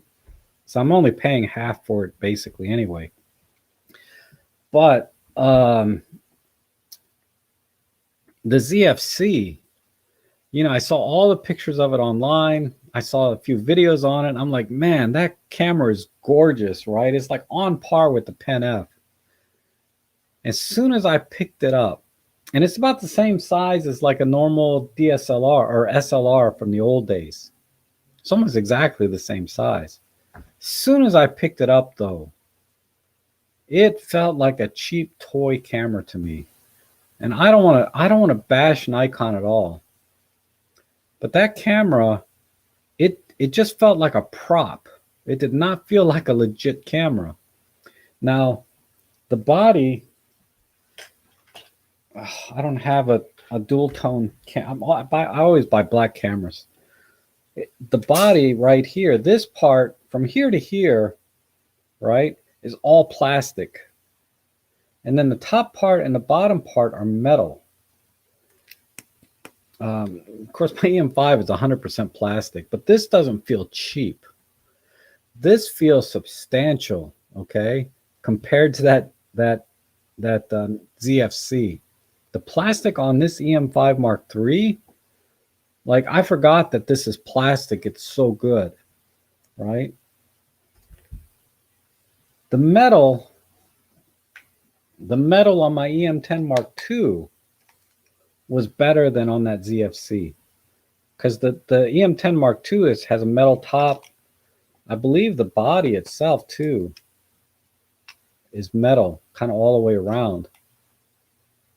Oh no, there's a lot of plastic here, but yeah, the base plate and the top is metal, just like on the ZFC. But this feels substantial and really good in my hands. It doesn't feel like a toy camera or a prop. But honestly, that ZFC, when I picked it up, it felt like one of those dummy cameras or props that camera stores put out. They don't put, like, this camera store, they put out all the real cameras.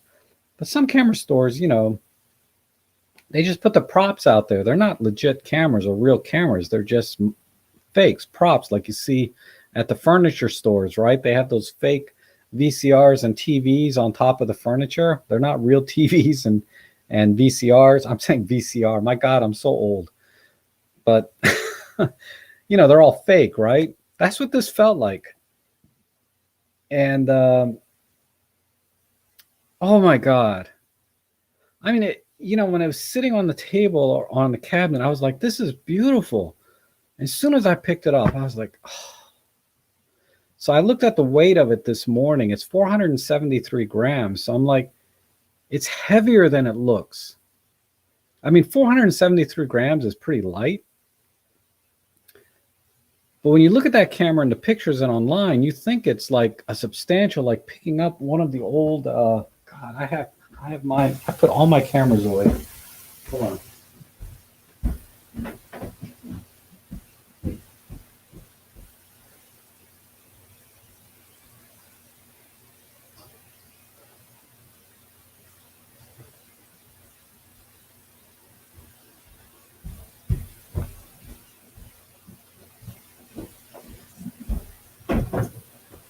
This is my OM1.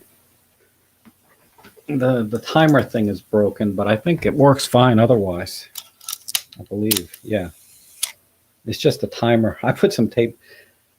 When I hold, when you look at the pictures, you think you're picking up, and you expect it to feel like this. Like this feels solid in my hand. It has some weight to it. How much does this weigh? Where's my scale? God, I organized my desk and I can't find anything now. I have a nice scale. Where is it?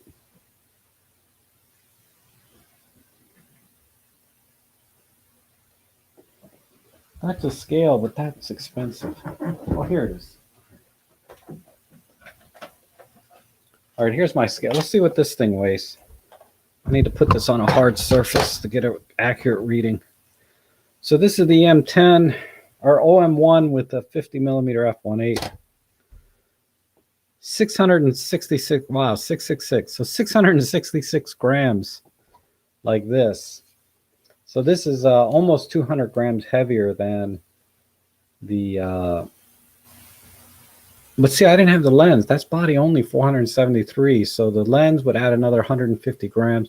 So yeah, this weighs about the same actually as that Nikon ZFC with the lens on it.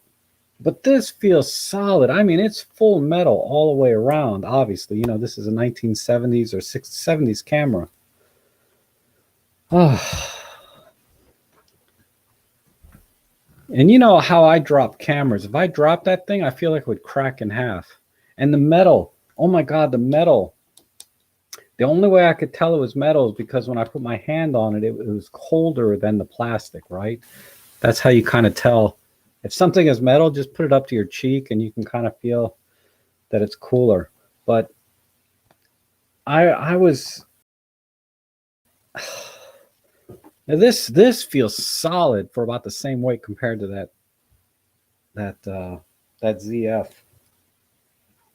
So yeah, the ZF is totally off the table for me right now because I was so tempted, you know, because I have the Pen F. You know, I like that vintage crap, right? And you know, but after I held it, it just felt like a toy prop camera. And I think if you can get past that, the plastics on it didn't feel durable. The metal felt really thin. I mean, it felt thin, like I was like this. When I tap this, this has a good thug to it, you know, a thunk. That one is very tinny when I tapped on it like this. Like, this is solid, you know? But that Nikon, it felt very tinny. And the dials and everything, oh my God. So yeah, so I can tell you now that I've had hands-on with it, it's off the table for me. No longer am I even interested in that camera. If I want a Nikon like that, I'll buy the Z50, which, you know, like someone was mentioning, it's just basically the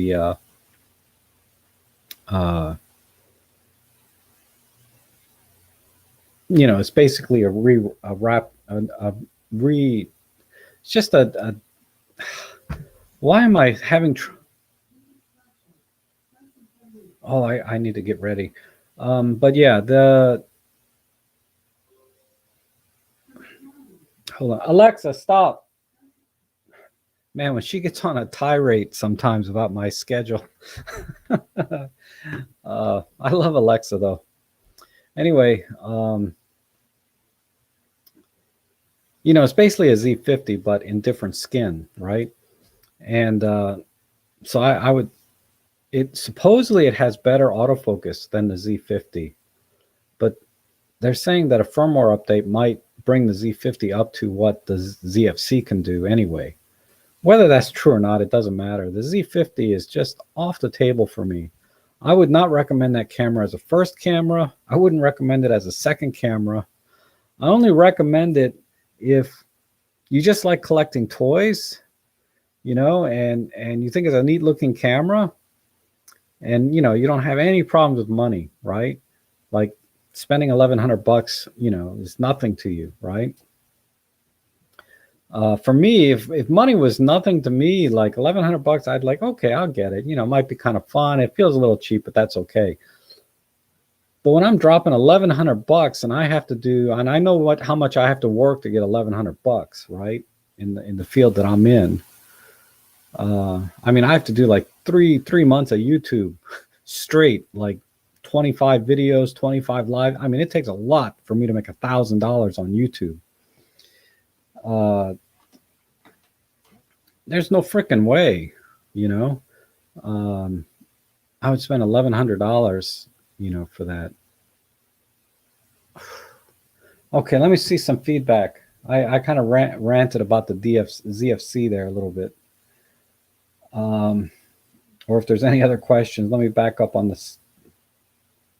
Yeah, Lauren said it right. The Nikon has a wrap around for the Z50 guts. Yes, that is accurate. Just there's some better eye detect autofocus or something in the ZFC over the Z50. And Darko's asking, what is your advice on starting real estate photography marketing wise? Okay, I can answer that.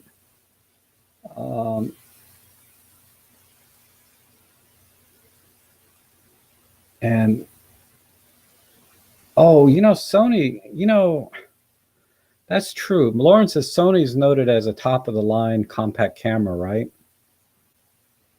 I think a 1-inch sensor camera might be a good option if you want a portable compact camera for your daughter, Darko or Marco. So Marco, if you're still here, the Sony 1-inch sensors are pretty decent, but they're expensive, right? I mean, like a TG6 is like $400, but it's like $1,000 for a Sony. I would just get an EM10 instead. Stephen Long has made it in. Awesome. And my GX9 feels pretty solid too, although it's small. Yes, GX9 is way better. Yeah, the OM1, yeah, mine needs servicing. Like I said, the timer thing is broken on it. But I need to turn the timer off somehow. And the metering, I need to put the hot shoe back on. I took the hot shoe off. And this has the motor drive cap is missing. This might have been my OM1 for parts, actually.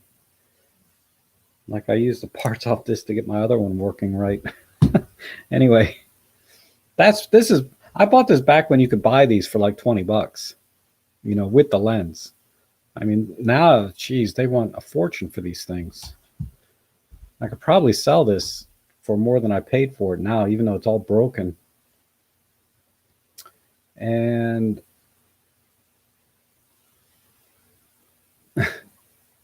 even if I was a millionaire, not a chance for the ZFC. Wow. That's what Darko says. I got 2 Echoes for $120 at Best Buy the other week and love it. Amazon Echo works so much better than Apple HomePod. Yeah, I'm not an Apple person, but yeah, I like the Alexa thing. I mean, privacy things aside, I mean, there's some people that I think have legit concerns about that, but so far it's been good to me. So Darko, let me get to your questions. Then I probably have to go. What is your advice on starting? Okay, so if you're talking about starting, there's lots of different ways. I'm not sure what market you're in, but there's lots of different ways, right? You go on to realtor.com or whatever real estate website, and you start finding houses that are listed locally, right? And you look at the pictures they took, and then you find the agent that listed those properties, and then you try and market to them and say, I'm a local photographer. I saw some of your properties. And if you're already really pretty decent at taking pictures of real estate, then I would say you can start charging. The way I started was I knew a real estate, commercial real estate agent through some other business contacts. So I reached out to him and I offered him that I would take pictures of your properties for free. And if you like the pictures, you can use them. If you don't like them, no harm, no foul, right? So I did 4 or 5 properties for free just so I could practice the trade, right, of doing real estate photography. Because there's no replacement really than doing it for real, right? Just practicing in your house or in a couple places, yeah. But when you have to deliver a finished product to a client, there's no substitute for experience. So I did his 4 or 5, I can't remember exactly. It was 4 or 5 properties, no charge to get that experience. And he liked them. And then when he listed another property, he called me and says, Rob, I love your photography. You can you take this? And I said, yeah, I'm going to charge this, right? And I deeply discounted this one particular agent. Never mind, I gave him 5 free photo shoots, right? But I discounted I discount, and to this day, I still give them substantial discounts off what I have published on my site. If that's even work, I don't pay attention to my website actually. But the first couple of agents, you need to build some momentum, right? So you need to find an agent that will let you take pictures of their property for free, and then if they use them, and I'm just saying this if you have no portfolio at all, because you can put all these images in your portfolio and say this is some of my work when you get approached by other real estate agents, because hopefully they'll refer people to you. But it's best if you know somebody through a friend of a friend of a friend or relative. If you know an agent some way through your circle of influence, that's the best way to get the first job, and do them for free so you can build up that experience, build up your portfolio, and then then the first referral you get, and this is what I did, or the first job you get is usually from that agent if you did a good job for them. Then you can charge them a discount. I mean, substantial discount, because they're doing you a big favor by letting you take pictures of properties, right? Honestly, they're doing you the favor. You're not doing them a favor by giving them free photography, because you're trying to get your business started. So I always thank him and appreciate to this day, and it's been several years. I don't even know how many years, 2014 or 2015. It's back when I started. And to this day, I'm still grateful and still give him discounts. And the next client, you want to start charging what's kind of commensurate with your skill set, because there are photographers out there who've been doing this forever, and they're awesome. They have amazing portfolios and lots of experience, and they can get through a job quickly, and they're going to charge more. Ideally, there was one guy who charged less than I did but did a better job. He's raised his prices though since then. I looked at his website the other day, and he was charging less than me, but now he's charging more than me. I think he finally woke up that you can't be charging too low for that kind of quality work. So ironically, I got another photo job tomorrow from this agent that was using this other person, but since he raised his prices, she's been calling me lately. But anyway, as you build up your clients, you charge a little bit more. So let's say you charge the first client $150, right? This is your guy that got you in, guy or gal. I don't want to sound, but it can be any agent. And you charge them $150. That's a discounted price, maybe $100, right? Discounted price. But let's say you charge them $100 just to make things simple. But you got to tell him or her, don't tell other agents what I charge you. I have my website with published prices, right? So the next agent that you get, hopefully by referral, you charge them a little more than you charge this person, because they're also new and taking you on, right? And I would say by the third or fourth agent, hopefully you got a good portfolio, lots of experience, you get through the jobs quickly, you're trusted, etc. Then you can start charging your published prices, and only discount when they give you a referral. And that's kind of at the point that I'm at now, is that I charge my published prices, and I will discount it a little bit if they're brand new. Like, this is the first time I'm using them, I'll discount it. But yeah, so you don't charge full pop, top tier pricing for your first clients unless you're already that good. You kind of build it up. So hopefully that helps. I mean, there's a channel, what's his name?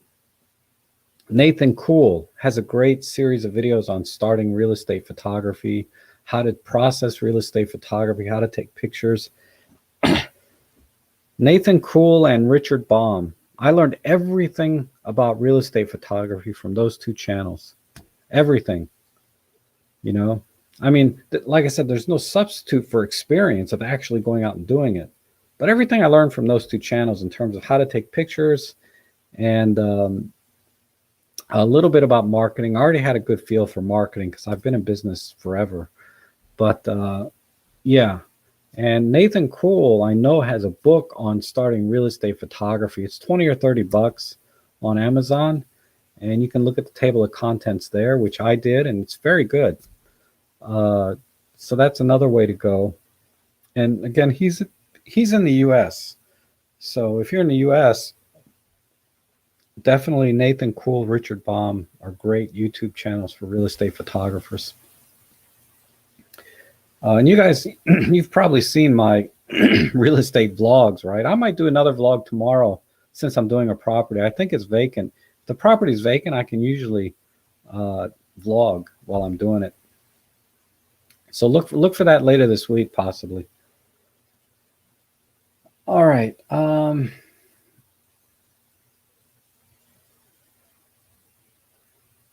Plato's going to go out shooting. Awesome. My student has the EM10 Mark III. Thanks to your tutorial, we can take full advantage of this camera. Oh, thank you. Thank you very much, Robert. I'm glad I could help. EM10 Mark II. No, 3. I can't tell. I don't have my glasses on. The Mark II, Mark III, Mark IV all look kind of the same to me. It's all, I got to get my eyes checked. Mark II. Okay, awesome. Awesome. Glad that the videos helped.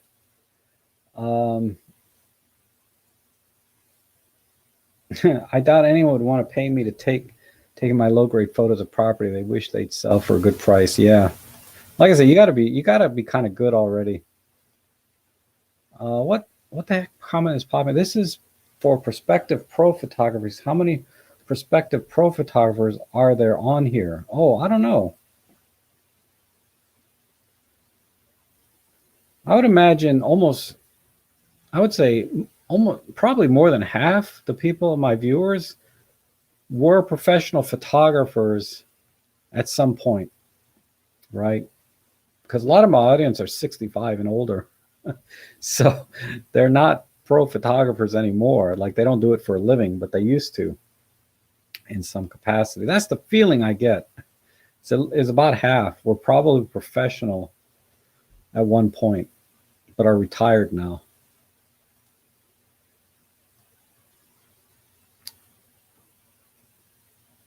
Oh, okay, Mike, we'll catch up with you later. And